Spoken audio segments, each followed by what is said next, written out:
શ્રીગુરુ રામચંદ્રજીના શરણે આગમન। કિષ્કિંધા નગરીમાં વાળીનો ભાઈ સુગ્રીવ વિદ્યાધર રાજા હતો। તે જ્વલન શિખા વિદ્યાધરની પુત્રી તારા કે જેની સાહસ ગતિ વિદ્યાધરે માંગણી કરેલી હતી તેની સાથે પરણ્યો હતો। તારા સાથે ક્રીડા કરતા સુગ્રીવને અંગદ અને જયાનંદ નામના બે ઉત્તમ પુત્રો થયા। તારાને મેળવવા માટે સાહસ ગતિ વિદ્યાધરે હિમવન પર્વત ઉપર જઈ હૃદયમાં તારાનું સ્મરણ કરી વિદ્યા સાધવાનો પ્રારંભ કર્યો। હવે એક વખત સુગ્રીવ ક્રીડા કરવા ગયો હતો ત્યારે સાહસ ગતિ ખેચર વિદ્યા સાધીને કિષ્કિંધા નગરીમાં આવ્યો અને પ્રતારની વિદ્યાથી સુગ્રીવ જેવો વેશ ધારણ કરી તારાની અભિલાષાથી કામાતુર થઈને અંતઃપુરમાં બેઠો। તેવામાં તો જે સત્ય સુગ્રીવ હતો તે પણ ત્યાં આવ્યો। એટલે દ્વારપાળોએ તેને અટકાવ્યો અને કહ્યું કે સુગ્રીવ તો અંદર ગયેલ છે। તે વખતે વાળીનો પુત્ર ચંદ્રરશ્મિ ત્યાં હાજર હતો। તેણે માતાની અંતઃપુરની રક્ષા કરવા માટે બંને સુગ્રીવોનું સરખાપણું જોઈને અંદર જઈ પેલા માયાવી સુગ્રીવને અંતઃપુરમાં જતા રોક્યો। તે વાતની ખબર પડવાથી સાચા સુગ્રીવની 14 અક્ષોણી સેના અડધી બંને સુગ્રીવમાં વહેંચાઈ ગઈ। બંને વચ્ચે યુદ્ધ થયું। તેમાં પહેલા સુગ્રીવથી સત્ય સુગ્રીવ જીતાયો એટલે નગર બહાર જતો રહ્યો। ત્યારે સાચા સુગ્રીવે વિચાર્યું કે મારા મોટા ભાઈ વાળી ખરેખર ધન્ય છે કે જે દીક્ષા લઈ પરમપદ પામ્યો। તેના પુત્ર ચંદ્રરશ્મિને પણ ધન્ય છે કે જેણે દુશ્મને અંતઃપુરમાં જતા અટકાવ્યો। અત્યારે મારી સહાય કરનાર એક ખર વિદ્યાધર હતો તેને રામે મારી નાખ્યો છે, માટે હવે તો વિરાટના ઉપકારી રામને જ હું આશ્રય કરું। એમ વિચારી રામને શરણે આવ્યો અને રામ લક્ષ્મણને સાથે લઈ કિષ્કિંધા નગરીમાં આવ્યા। ત્યાં નગર બહાર રહી પહેલા માયાવી સુગ્રીવને યુદ્ધ કરવા પરિવાર સહિત બોલાવ્યો। તે નગર બહાર આવ્યો એટલે બંને સુગ્રીવનું સહદ્રશ્ય જોઈ બંનેનો ભેદ જાણવા રામે વજાવર ધનુષનો ટંકાર કર્યો। તે નાદથી કપટી સુગ્રીવની વેશ પરાવર્તિની વિદ્યા પલાયન થઈ ગઈ। પછી રામે એક બાણથી કપટી સુગ્રીવને હણ્યો। સત્ય સુગ્રીવનો સર્વ પરિવાર એકઠો થયો એટલે રામે તેને તેના રાજ્ય ઉપર પુનઃ બેસાડ્યો। તે સમયે વિરાટ અને ભામંડલ પરિવાર સાથે ત્યાં આવ્યા। જાંબુવન, હનુમાન, નીલ, નિષદ, ચંદન, ગવાક્ષ, રથ અને ભમ વગેરે બલવાન વીરોને સુગ્રીવે એકઠા કર્યા।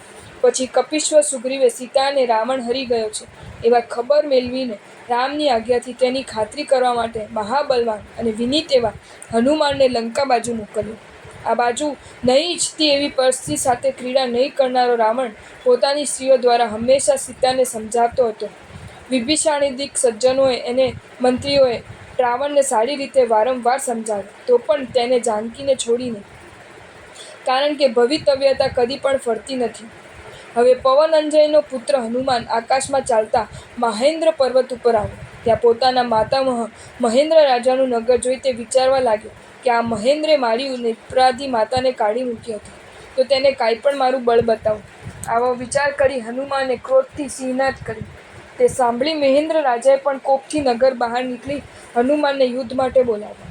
ચિરકાલ યુદ્ધ કરીને પ્રાંતે મૂંઝવણ પામેલા માતામહને નમસ્કાર કરી પોતાનું સ્વરૂપ જણાવી હનુમાન પોતાના સ્વામીનું કાર્ય કરવાની શીઘ્રતા હોવાથી ત્યાંથી નીકળ્યા। અનુક્રમે લંકાના પરિસર ભાગમાં આવી આશાળી વિદ્યાને હણી હનુમાને રણમાં આવેલા વજ્રમુખને માર્યો। પછી પવનકુમારે લંકા સુંદરીને પણ જીતી ગાંધર્વ વીડી વડે તેને સાથે લગ્ન કર્યું અને તે રાત્રિ તેની સાથે આનંદમાં નિર્ગમન કરી પ્રાતઃકાલે તે વિભીષણને ઘેર આવ્યો। હનુમાનના વચનથી વિભીષણ રાવણને સમજાવવા ગયો અને હનુમાન ત્યાંથી આકાશ માર્ગે ઉડીને જ્યાં સીતા રહેલા છે તે વનમાં આવ્યો। ત્યાં રાક્ષસીઓથી પરિવરેલી મલિન વસ્ત્રને ધરનારી શુદ્ધાતિશીન થયેલી ગ્લાનિ પામેલી સીતાને રામના નામનું રટન કરતી તેણે જોઈ। તે જોઈને હનુમાને વિચાર્યું કે ખરેખર વિશ્વને પવિત્ર કરનારી આ સીતા સતી છે। આવી રૂપ સંપત્તિવાળી સીતાને માટે રામ ખેદ કરે છે તે ઉચિત છે। પછી કપિરાજે ગુપ્ત રીતે રામની આપેલી મુદ્રા સીતાના ઉત્સંગમાં નાખી। તે મુદ્રિકા જોઈને સીતા હર્ષથી ઉચ્છ્વાસ પામી। સીતાને હર્ષિત થયેલા જોઈ ત્રિજટા રાક્ષસીએ રાવણ પાસે જઈને વાત કહી એટલે રાવણે દૂતકાર્યમાં પંડિત એવા પોતાની સ્ત્રી મંદોદરીને સીતા પાસે મોકલી। સીતાએ તેનો તિરસ્કાર કર્યો। તે જોઈ પવનકુમાર શિંશપા શીશમના વૃક્ષ ઉપરથી નીચે ઉતરી સીતા પાસે આવી પ્રણામ કરીને બોલ્યા, માતા, તમારા સ્વામી રામ અને લક્ષ્મણ કુશળ છે। હું પવનંજય તથા અંજનાનો પુત્ર હનુમાન નામે તેમનો દૂત છું। તેઓ દંડકારણ્યમાં રહ્યા છે। તેમની આજ્ઞાથી હું અહીં આવ્યો છું। તે સાંભળતા જ સીતા ઘણા ખુશ થયા।